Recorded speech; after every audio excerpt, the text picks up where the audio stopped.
Hi, I'm Joyce Anderson. Welcome to Stephen Weiss Temple's High Holy Days services.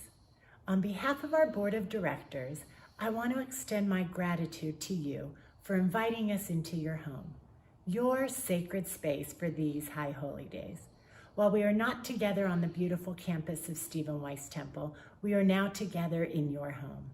Whether you are a valued member, a wise visitor, or someone watching us for the first time from around the world, we are honored that you've chosen to be together with us on these sacred and important days.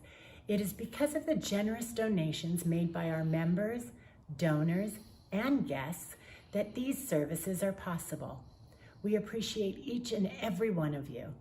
If you'd like to learn about more opportunities for us to be together and the wonderful work of our clergy, staff, and lay leadership, please visit wisela.org and sign up for our email list. Thank you again for choosing Stephen Weiss Temple. Shana Tova, and I hope you find meaning, comfort, and inspiration in our service. Be well.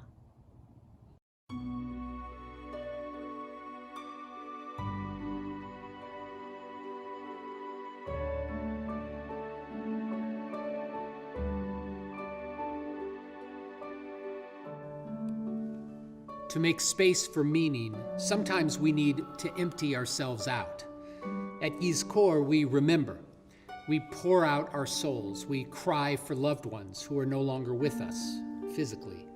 We long for the gentle touch of a parent. We feel the emptiness of a beloved spouse who no longer sits beside us on this day of atonement. We pour out our souls. We are emptied. And then, almost like a vacuum, the emptiness creates inward pressure, a force that can draw meaning into our lives. We are emptied and we are filled at the same moment. In our remembering, we pour out our emotions, our pain and our tears. In our remembering together, we draw strength from our community, from our tradition, from our faith in a God full of compassion. So let us empty our souls together, and then let us be filled again so that we can laugh and love and live.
Our story, the story of our people, really begins in Egypt. Of course, Abraham and Sarah came from Mesopotamia, and Genesis includes the narratives of our ancestral family. But our story as a people, it starts in Egypt, in bondage. Thus begins the cycles of Jewish history, from degradation and oppression to freedom and redemption, from destruction to repair. We were slaves to Pharaoh in Egypt, and God freed us for a purpose, so that we might bring redemption to the world. Our freedom as a sovereign people, after 400 years of bondage, culminates with the building of our capital city, Jerusalem. And there, King Solomon builds the first temple, which was the center of Jewish religious life for 5 centuries, until in 586 BCE, it is destroyed on the 9th day of the month of Av, and a portion of our people is led into exile in Babylon. Once again, we find ourselves in bondage as we remember.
"70 years after the destruction, there is new hope. King Cyrus of Persia conquers the Babylonians and allows our ancestors to return to our homeland and rebuild. We rejoice as a people still as we remember what it meant to come home to Jerusalem.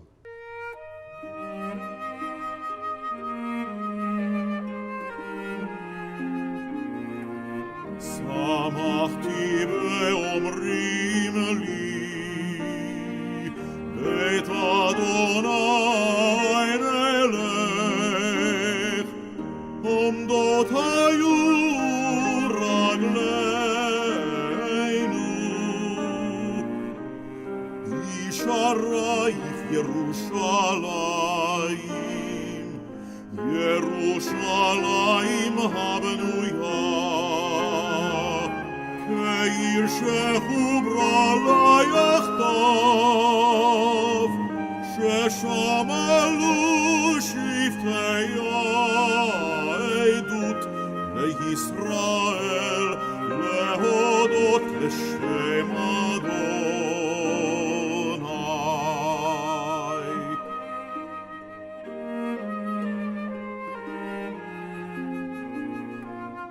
שאלו שלום ירושלים, ישמעו אוהבייך, יהי שלום בבית, שלווה בארמנותייך, למען אחי ורעי, אדברה שלום בך, למען בית אדוני אלוהינו,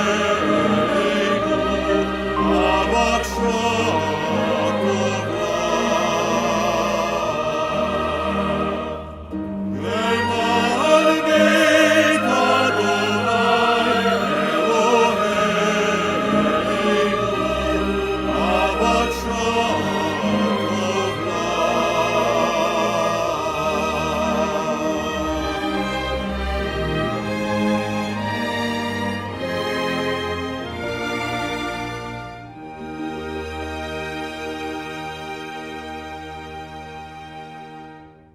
אבקשה Our tradition warns us that in every generation, an Amalek, the name of our ancient biblical enemy, who attacked us from behind, striking down the old and infirm, will rise up to try and destroy us once again. So it has been and continues to be. In 156 BCE, the Assyrian Greeks tried to destroy us by desecrating our sacred temple. But no matter how dark, we continue to hold on to our sacred mission to bring the light, to fight for our freedom and for our dignity. The Romans destroy our temple and our holy city. Jerusalem is ravaged and our people scattered throughout the world. And yet we keep dreaming of Jerusalem. But we are not the only people longing for Jerusalem. We are not the only ones to lay claim to it as our home. 1,000 years ago, the Crusaders ride through Europe to liberate the Holy Land from its Muslim rulers. Along the way, they slaughter thousands of our people. Whole communities are destroyed.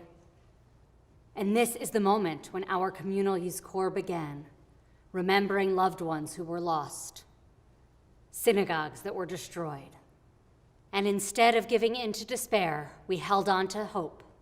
We held on to the belief that somehow, some way, as God's partners, we would right what was wrong, we would repair that which was broken, we would fix the world, and then, on that great day, all peoples would acknowledge God's rule and live out God's dream for humanity, a world of justice, compassion, love, and peace.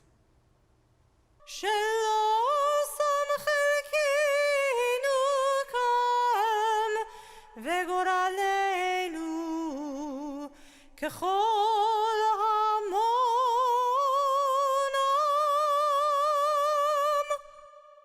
ואנחנו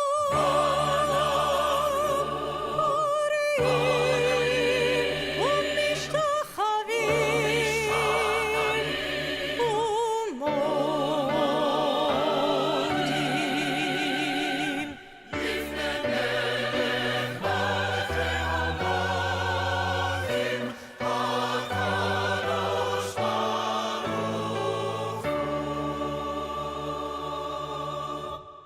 In 1492, another destruction. After years of cruel suffering under the Inquisition, on the 9th of Av, the order of expulsion is issued. Some flee to the New World, some to live under more tolerant rulers in Holland. Some flee east to the Ottoman Empire. Wherever they go, They bring with them their customs, their favorite dishes, and their language, Ladino, a beautiful mix of Spanish and Hebrew.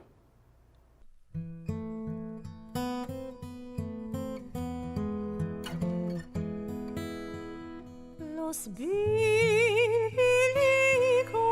cantan con suspiros de amor. Los bíblicos cantan con suspiros de amor. Mi neshama, mi ventura está en tu poder. Mi neshama y mi ventura está en tu poder. La rosa enflorece en el mes de mayo. La rosa enflorece en el mes de mayo. Mi neshama se escurece sufriendo de amor. Mi neshama se escurece sufriendo de amor.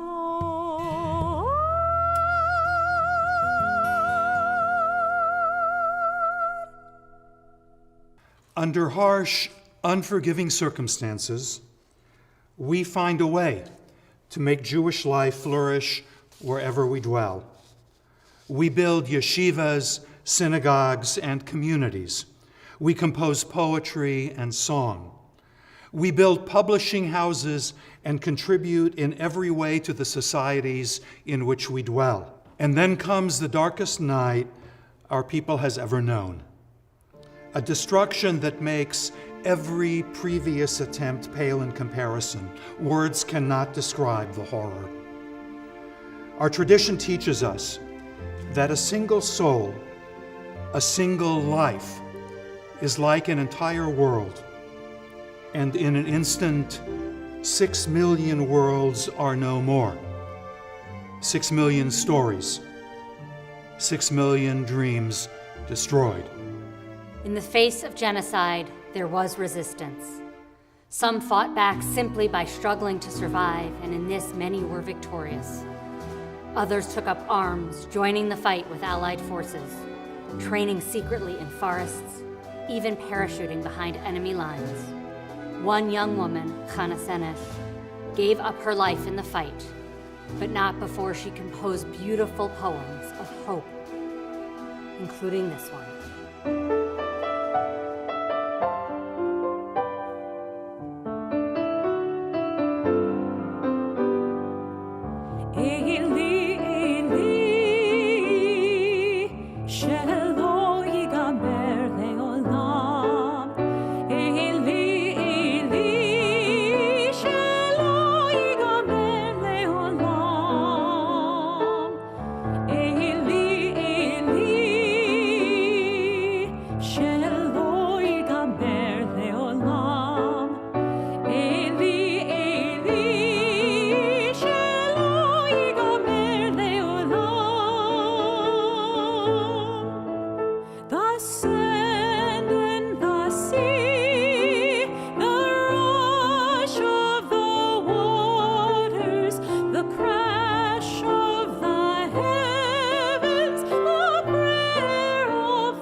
when everything is taken from you, when there seems to be nothing left but despair, it is indeed an act of resistance simply to continue to believe in God's goodness, in God's justice, in God's mercy.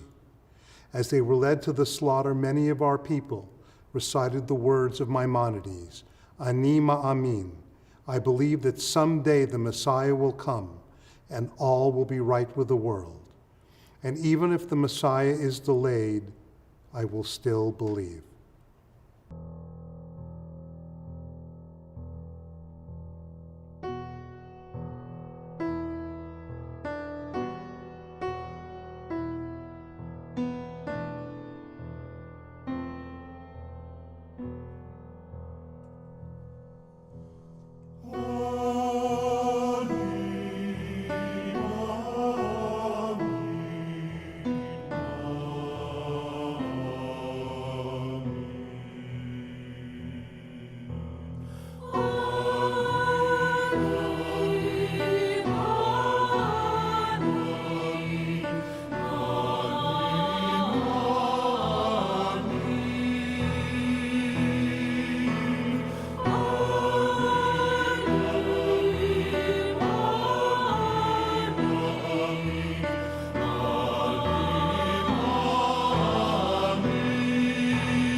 Almost 2,500 years ago, the prophet Ezekiel, in the wake of the destruction of Jerusalem and the exile of our people, shared a vision of a future that at that time was seemingly unimaginable. So many had been slaughtered that he likened our people to a valley of dry bones. And then he imagined a miracle. God would breathe life back into the bones, and they would rise up and return home in joy to Zion. We are taught, pray as if everything depends on God. Act as if everything depends on you. And so, some would argue, it wasn't through God's miracle, but rather through grit, determination, and sacrifice that we finally returned home. It was not presented to us on a silver platter. No, it was earned through toil, through blood, through death. We remember their lives and we give thanks for their sacrifice and their service. יזכור אלוהים את בניו ובנותיו הנאמנים והאמיצים, חיילי צבא ההגנה לישראל וכל לוחמי המחתרות וחטיבות הלוחמים במערכות העם, אשר חירפו נפשם ונפלו במלחמות על תקומת ישראל. יזכור ישראל ויתברך בזרעו ויאבל על זיו העלומים ועל חמדת הגבורה ועל קדושת הרצון ועל מסירות הנפש אשר נספו במערכה הכבדה. יהיו גיבורי מלחמות ישראל, עטורי הניצחון, חתומים בלב ישראל לדור דור. ונאמר אמן. So long as within the inmost heart a Jewish spirit sings, so long as the eye looks eastward gazing toward Zion, our hope is not lost. That hope of 2 millennia, to be a free people in our land, the land of Zion and Jerusalem. כל עוד בלבב פנימה, נפש יהודי הומייה, ולפתי מזרח קדימה, עין לציון סופיה. עוד לא אבדה תקוותנו,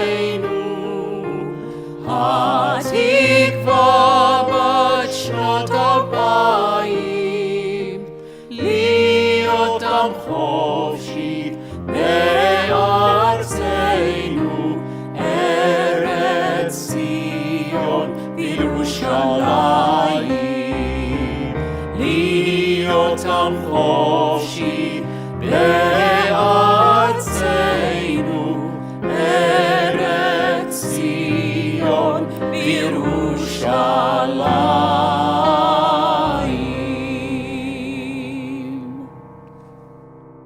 We remember generations of ancestors who made our lives possible and who gave our lives meaning through the gift of Torah, sacred service, and acts of loving kindness that bring healing to the world. And we remember more personally the dedication of the founders of this community who dreamed Stephen Wise Temple and schools into being. Their generosity, their sacrifice, and their vision have given so much to each of us. We give thanks to them all, and most especially to Florence and Rabbi Isaiah Zeldin. May their memories forever be for a blessing.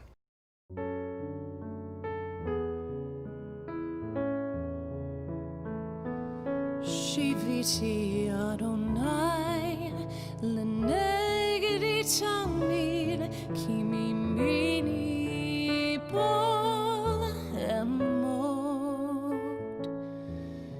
lachin samach libi vayagel kevodi af bisari shkon lavetach ki lo tazov nafshi lishol lo titain chasid chadirot shachat sodini orachayim orachayim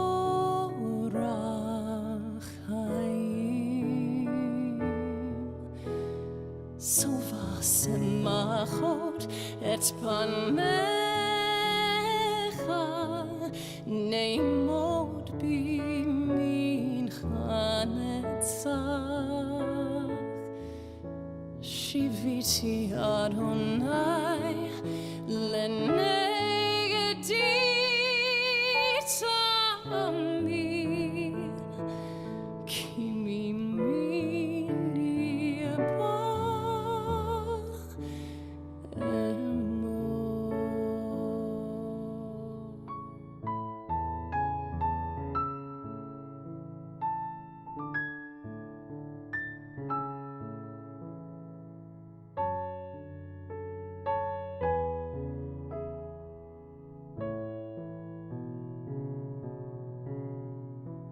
Yizkor is a plea for God to remember and to help us remember. Our teacher, Rabbi Richard Levy of blessed memory, taught that the Hebrew root of Yizkor can also mean presence. As we take time now to think of our personal losses, of grandparents, parents, spouses, children, loved ones, and friends, we are asking God to be present for us as we long for healing. And we are asking God as well to bring our loved ones into the divine presence, into Gan Eden, a place of eternal peace and comfort. Take some time now to remember and give thanks for those whom you have loved. Adonai roi lo echsar bin od sheyar b'tzeini alei menuchot yenaleini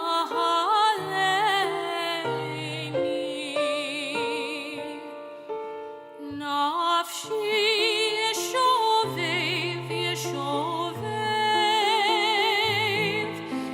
yancheni b'magelei tzedek yancheni b'magelei tzedek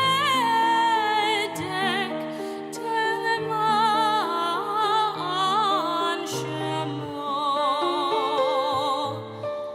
Gam kelech begeit zal mavet lo erara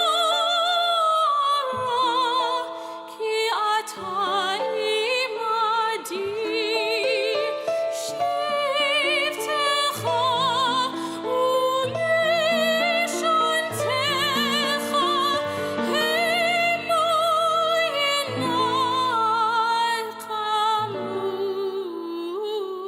ינעקמוני תערוך לפניי שולחן נגד צורריי דישנת ושמן ראשי כוסי רוויה אך טוב וחסד ירדפוני כל ימי חיי כל ימי חיי ושבתי בבית אדוני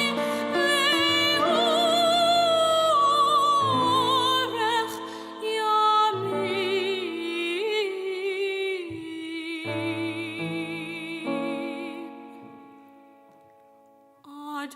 Adonai roi lo echsar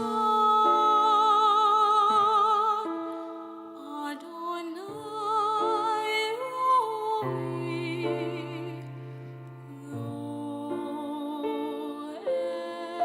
lo echsar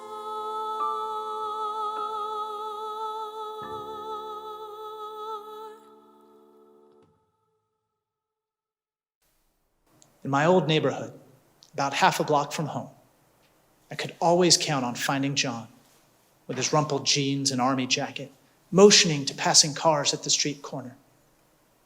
John had moments of clarity, but for the most part, seemed incoherent whenever I approached. What wasn't incoherent was the hope painted plainly upon his face that I would find some cash to share with him. The first dozen times or so that we crossed paths, we spoke for about 10 or 20 minutes before I dutifully opened my wallet and proffered a meager offering, $5 here, $10 there. But as time wore on, I found myself becoming less and less generous of spirit, less and less moved by the pain in John's eyes. until I began to avoid him altogether. After all, it didn't appear that my visits were improving John's circumstances, and I slowly began to wonder where exactly my contributions were going. Unconsciously, but cynically, I'd begun to ask myself the quintessential human question, one posed to us in the earliest chapters of our Bible. Am I this man's keeper? In our people's first of many tales of sibling rivalry, Cain, a farmer, brings an offering to God from the fruits of the soil. God, however, rejects Cain's offering in favor of a lamb from the flocks of Abel, Cain's younger brother. Disappointed and angry, Cain kills his brother in the fields. God then asks Cain, "Where is your brother Abel?" Cain replies, "I don't know. Hashomer achi anochi? Am I my brother's keeper?" Though Cain's retort smacks of simple sarcasm, this is the very first time in the Bible that a human poses a question to God, and the question hardly seems incidental. In fact, Cain's response suggests that absent fitting guidance, humans are destined to turn their backs upon one another, thwarting God's hopes for the nascent human race and threatening the very future of humanity itself. Sound a bit melodramatic? Think again. In his book, Sapiens, historian Yuval Noah Harari explains that despite what we'd like to think, we humans are an extremely limited species, except for one immensely powerful attribute, our capacity for abstract thinking, which enables us to fashion bonds of shared responsibility with people we've never even met. Notions like Judaism or America or liberty or faith are simply beyond the capabilities of other species. These abstract concepts lead to massive cooperative networks, such as nations or religions, in which thousands and millions of complete strangers work together toward common goals. While other species collaborate with their immediate neighbors in flocks, herds, packs, and prides, humans transcend the boundaries of proximity to create networks of concern that span both space and time. Drop any one of us in the savannah without tools, food, or water, and our chances of survival would be slim. We are neither fierce like the lion, nor cunning like the coyote, nor swift like the gazelle, nor industrious like the ant. But our sense of interconnectedness provides us with a competitive advantage no other species can match, one that has enabled us to become this planet's dominant creature. Only by striving together over generations did humans discover how to defeat the mastodon, how to domesticate wheat, how to wield fire, how to cherish beauty, and more importantly, how to preserve these innovations for our descendants to replicate and improve.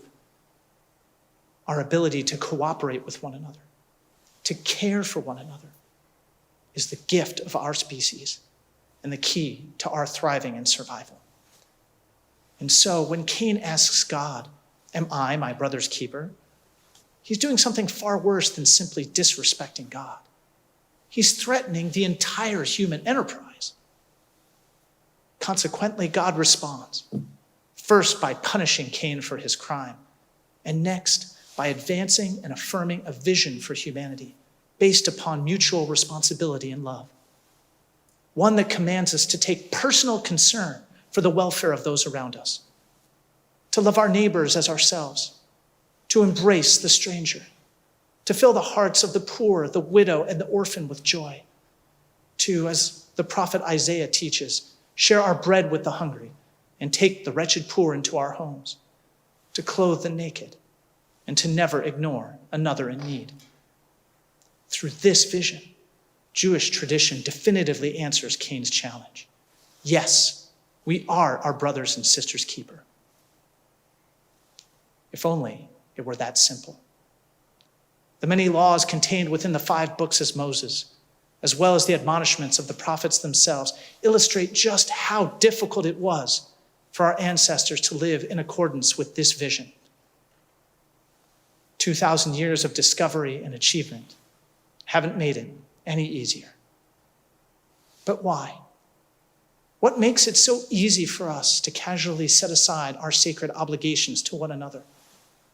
What made it so effortless for me to disregard John, a fellow human, one that I know I'm commanded to care for? The answer may be, once again, abstraction. That same skill set that has enabled our species to survive and thrive. That same capability that gives us a sense of unity and mutual responsibility can also prove its undoing. The great 20th century thinker, Emmanuel Levinas, teaches that when we encounter other human beings, when we truly see their faces, the experience kindles in us a sense of obligation. When we are drawn to look deeply into their souls and cannot help but feel our connection to them, we know our responsibility toward them. If that sounds like a rabbinic platitude to you, consider this. Every time I avoided John, I consciously avoided looking him in the eye, as if my subconscious understood that to gaze upon his face would affirm my obligation toward him. Looking away was my acknowledgement of just how right Levinas is. Each time I sidestepped John, he became less and less human, more and more an abstraction. Each time I sidestepped John, he transformed further and further into the homeless man on the street corner, one of countless, faceless, nameless, homeless people throughout Los Angeles. And we've created so many ways to reduce our fellow human beings into abstractions. Gender, sexual orientation, nationality, race, religion, ethnicity, none of these words have any real meaning. They're all made up to separate us from one another and to deny the one true facet of human existence, the solitary truth that brought us from the savannas to the farms, suburbs, and cities, from hunting and gathering to exploring and creating, from cowering in fear of the darkness to sharing our light with the world. We are our brothers and sisters' keeper. Therefore, we must find a way to remind ourselves that everyone has a face that affirms our connection to them and our obligation toward them. From the homeless man or woman on the street corner like John, to the financier suffering from addiction, depression, or loneliness. From the asylum seeker separated from her children at our borders, to the Midwestern factory worker looking for a new job.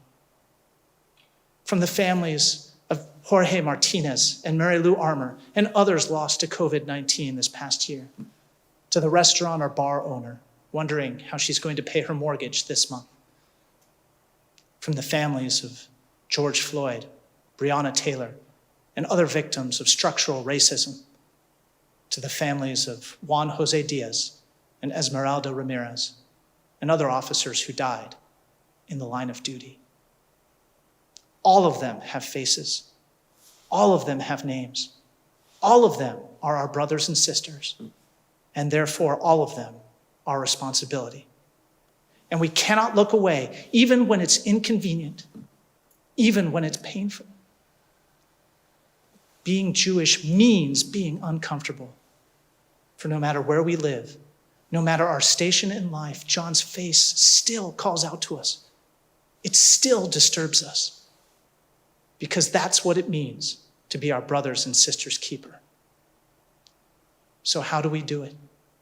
How do we fulfill that awesome responsibility when there is so much human suffering in the world? When we have suffering of our own? Thankfully, our tradition offers us guidance in the words of the 2nd century sage Rabbi Tarfon, who explains, "You're not obligated to complete the task, nor are you free to desist from it." Judaism doesn't expect us to solve everyone's problems on our own.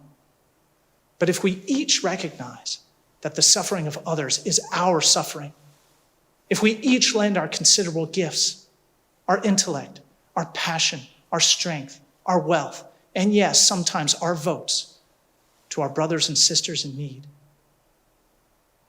then we can change the world. as the prophet Isaiah teaches. If you banish the yoke from your midst, the menacing hand, the evil speech, if you offer compassion to the hungry and satisfy the famished creature, then your light shall shine in darkness, and your darkest despair shall be like the midday sun. I don't live near John anymore. I don't even know if he still stands on that street corner, motioning to the passing cars. And the truth is, I have no idea what he needs or how to help him. But I see his face, and in seeing, I know he is my brother. So I have to try. El male rachamim,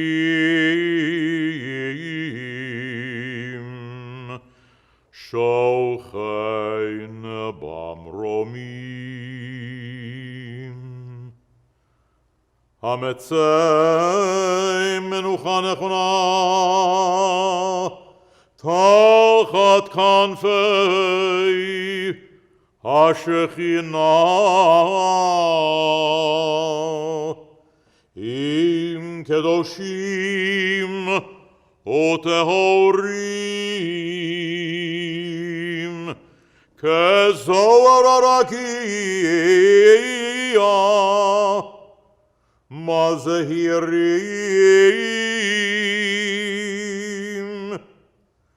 לנשמות יקירנו שהלכו לעולמם. אנא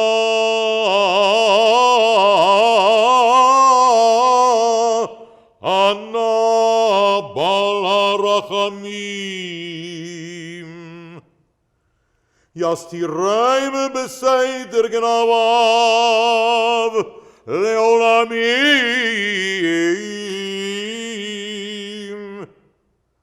ויצרור בצרור החיים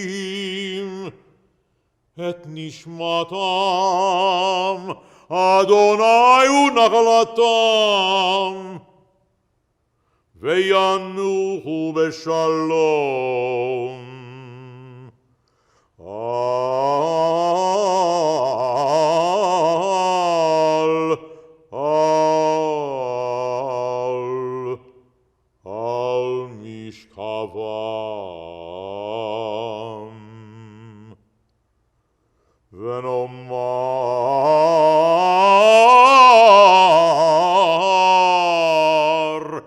ונאמר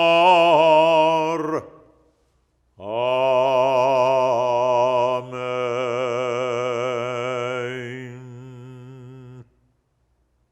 Birth is a beginning and death a destination. And life is a journey from childhood to maturity and youth to age. From innocence to awareness and ignorance to knowing. From foolishness to discretion, and then perhaps to wisdom. From weakness to strength, or strength to weakness, and often back again.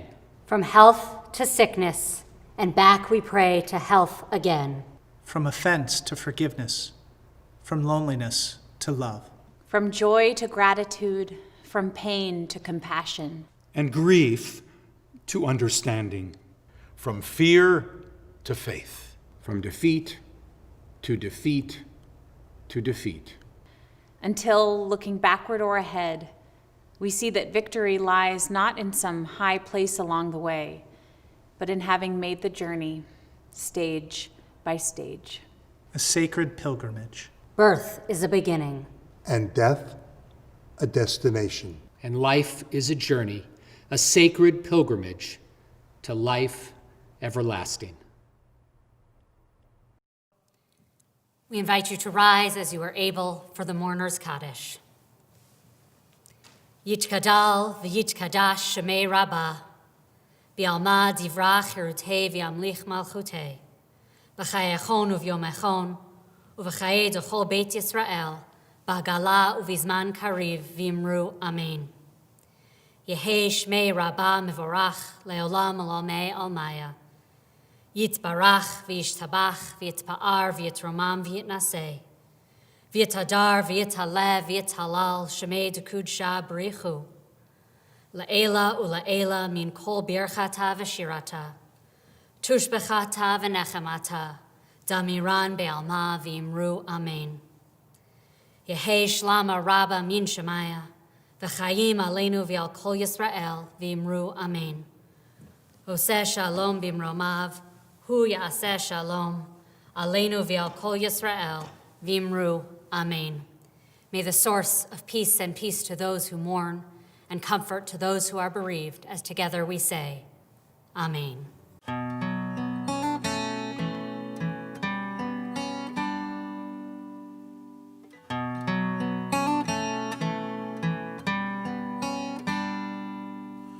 In the rising of the sun, we remember. In the blowing of the wind, we remember.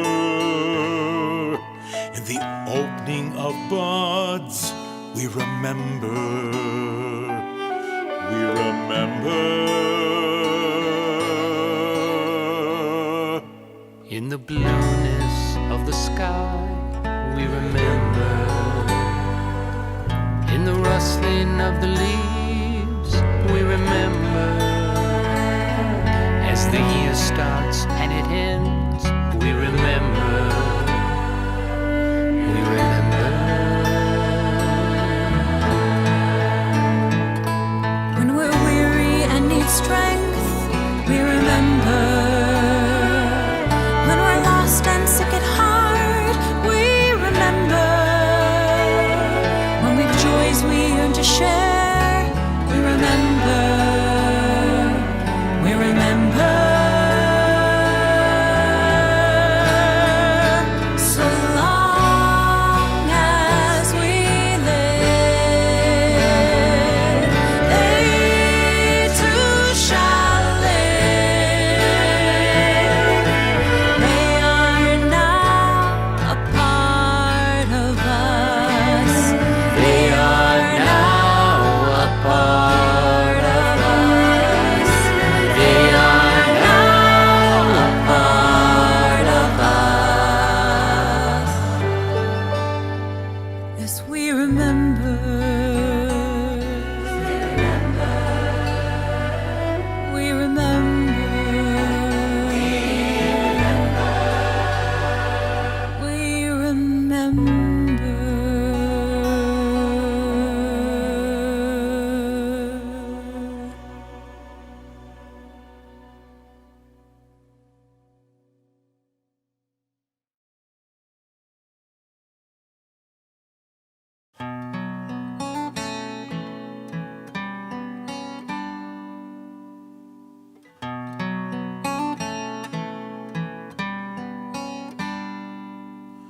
In the rising of the sun, we remember. In the blowing of the wind, we remember. In the opening of buds, we remember. We remember. In the blueness of the sky, we remember. In the rustling of the leaves, we remember. As the year starts and it ends, we remember. We remember.